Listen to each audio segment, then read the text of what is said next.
tema on kaassõltlane, tema veel hullem kaassõltlane. Minu amet ei olnud. Mis pärast välja tuli, ma olin kõige suurem kaassõltlane.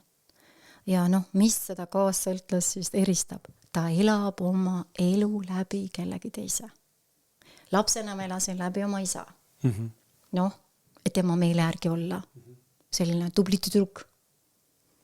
Praegu ma mõtlen, kui õudne see tegelikult on. Ja mul on eelnevalt olnud 2 pikka suhet. Ja mõlemis suhtes ma olin ikka korralik kaassõltlane. Kus, hommikuti, kui ma üles tõusin, ma küsisin, mida sina täna teha tahad?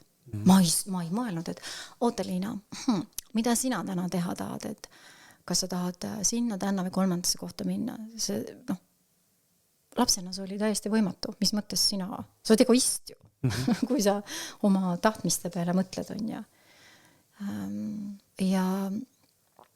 Ja ma mäletan, et kui ma sellest kaassõltlase maailm on ju tegelikult kas must või valge, seal ei ole värve.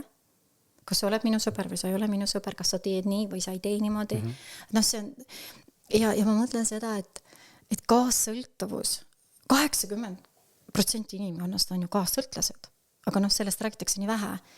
Ja ma olen oma klientidele öelnud, et vaata, kui sa oled alkoholisõltlane, siis sa näed, sa võtad selle viinapudeli või õlle purgi on ja sa näed, sa saad seda katsuda ja sa teed valikut, kas ma nüüd seda joon või ma seda joo. Kui sa oled narkomaan, täpselt samamoodi. Süstid endale midagi sisse või mida iganes. Pornosõltuvus täpselt samamoodi. Kas ma vaatan seda mitte? Aga kaassõltuvust ei saa ju katsuda.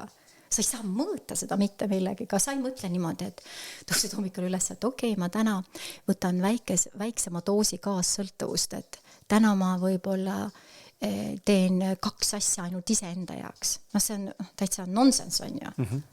Ja ma mõtlen kuidas kõige paremini siis tegelikult kirjeldada, mis see kaassõltuvus on. Vaata, kaas pluss sõltuvus.